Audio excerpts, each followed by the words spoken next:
friends and relatives who have found time to come and help us celebrate my brother, Elias Ochola. My name is Moses Ochola. I am a younger brother to Elias Ochola. Actually, I'm the second last born. And I just want to talk about how I related with my elder brother. And therefore, as I stand before you, my heart is, of course, full with heavy with grief, but also overflowing with gratitude. And gratitude because life that I had with my brother deeply touched me. And also sorrow because the man whose absence I can hardly begin to process. He was not just a brother to me, but he was a man who quietly stepped in when life tried to leave a void. I lost my father when I was only 7 years old, too young to understand death, yet old enough to feel the sting of death. Too small to comprehend the world, but already marked its silence. But God, rich in his mercy, did not leave me empty. He gave me Elias. When I joined Elias and my elder brother, that is the brother that Elias follows, they are more or less like age mates. John Ochola, we'll meet him when we go home. John was staying in Umoja, and all of us therefore stayed there in Umoja. So I just finished my primary education, and I was still young, probably about 13 years old. But when Elias saw me, when I came, he saw potential. He didn't just take me in, but he took me up.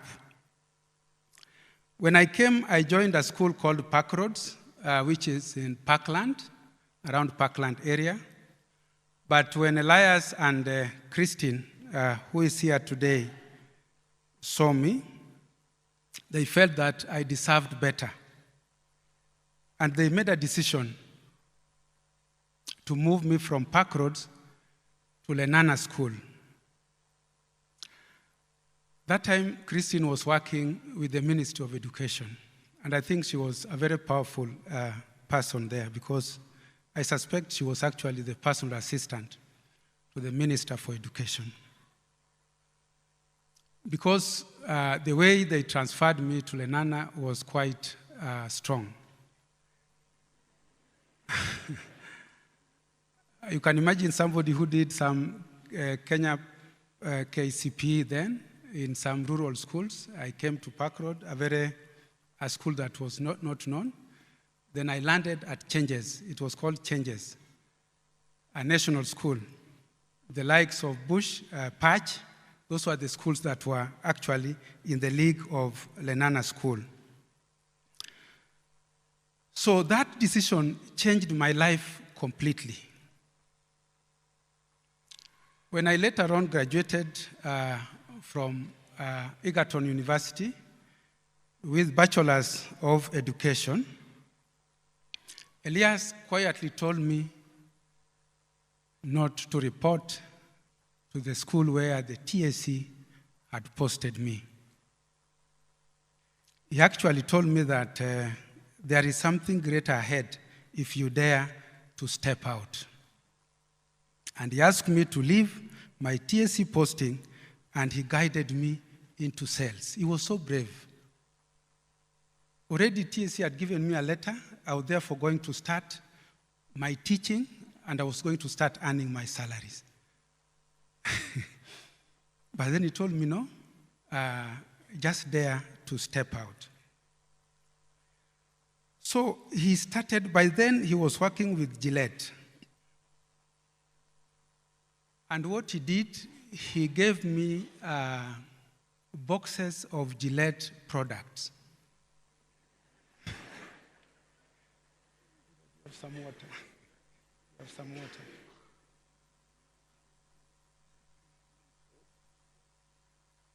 Sorry.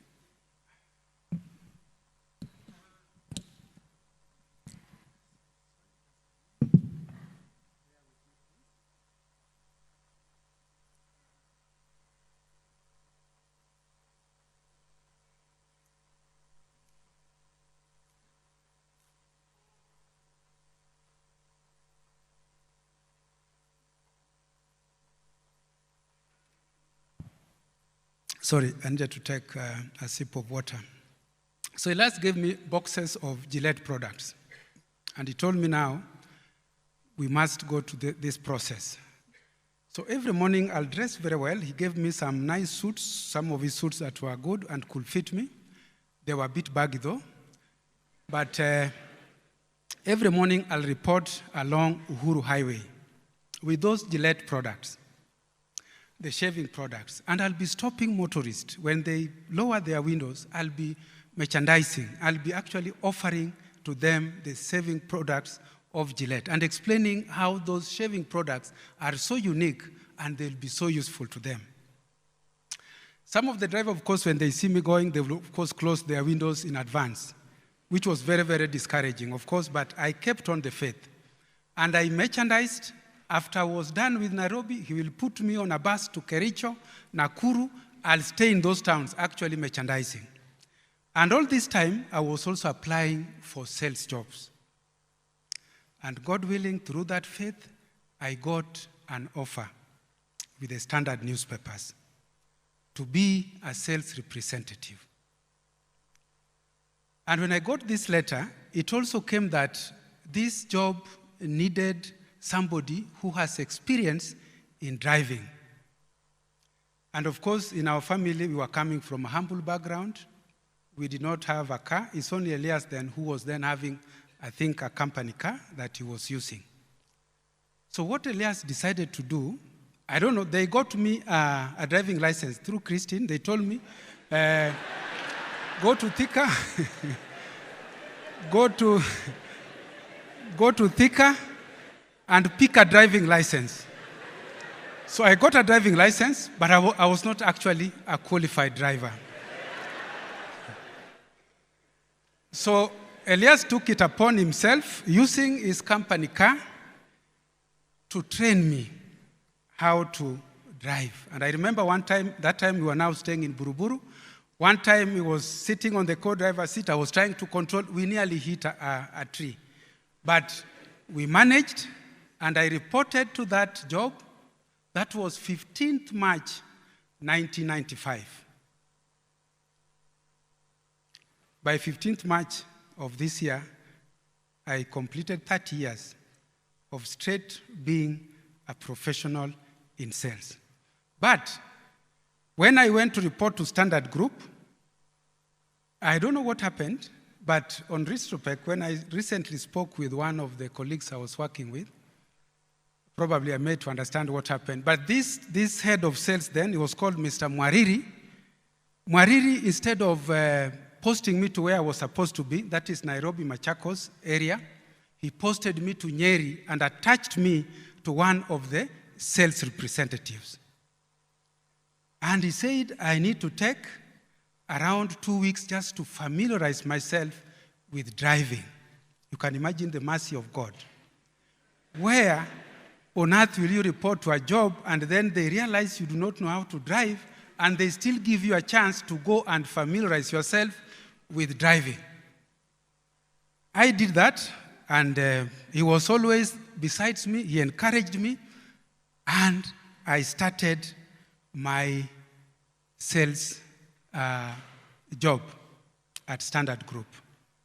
And since then, I've moved between Standard and Nation, and I've done my 30 years by close of March this year as a serious sales professional. Very, very adept on route to market, the way Elias was, I've heard him, his team has talked about. But then, what I remember most are not the opportunities that he gave me. it is how he made me feel. That is really what is sticking a lot in my mind. Elias made me feel safe. He made me feel covered like a hedge that was put around me. He cared for me, and he made me feel chosen. He was the silent voice that always asked, "How are you doing?" He used to call all the time. A week will hardly pass if I have not visited him or he has not come, just to find out how I'm doing.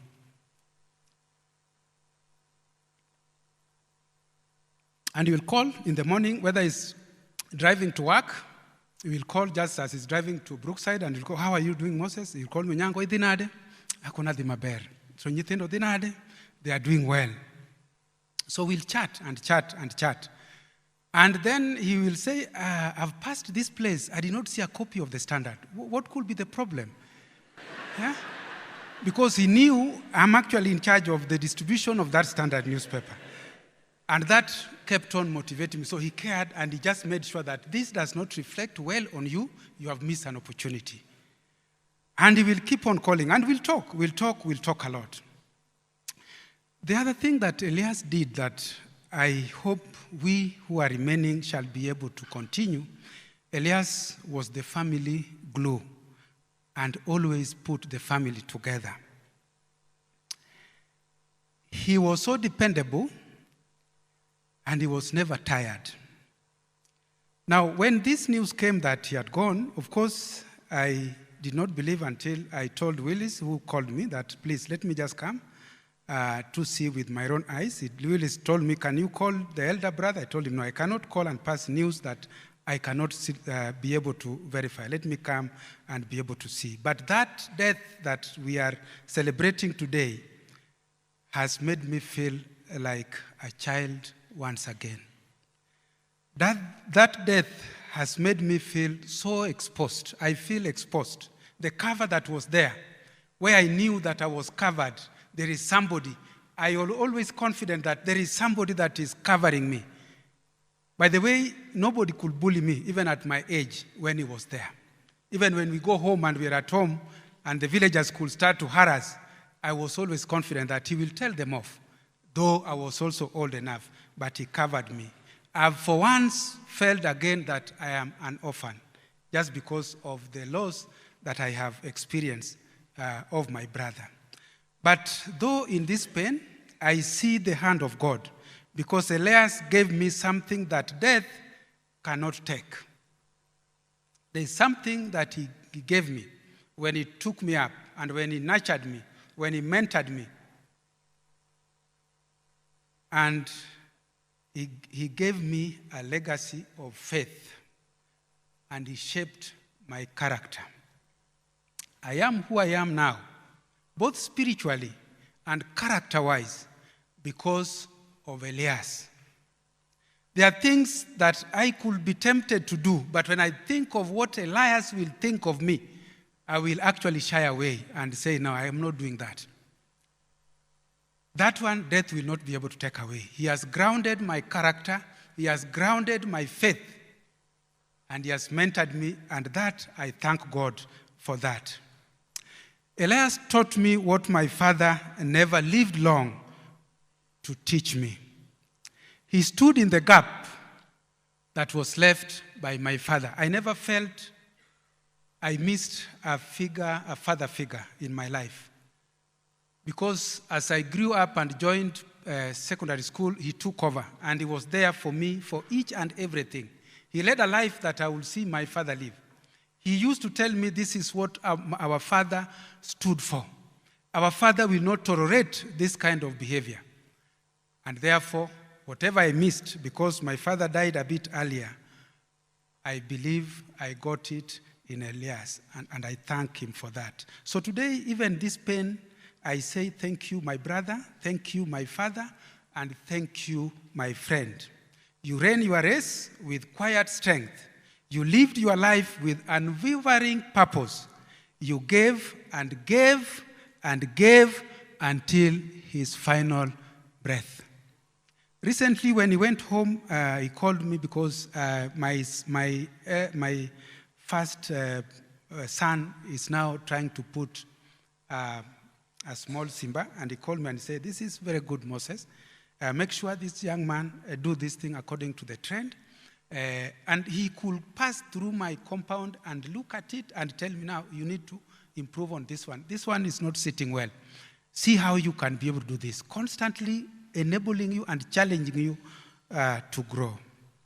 And now, I pray, may he rest in the arms of the one he served so faithfully. We will hold the family together, because that is what my brother stood for. Every time there's an opportunity to meet, he will gather us together. He will ensure that everybody is there, including my sisters who have gone to their places where they are married. We will also carry your torch going forward. And when the day the trumpet shall sound, we will find you waiting, and all of us will join on that morning of resurrection at the feet of Jesus. And that faith that he has kept is the challenge that us who are remaining, particularly myself, to make sure that I am able to be there, if it's not even for myself, but just to be with Elias. Rest well, my brother. Your life was a sermon we had, and we heard it loud and clear. May the Lord be with us as we go through this. Thank you.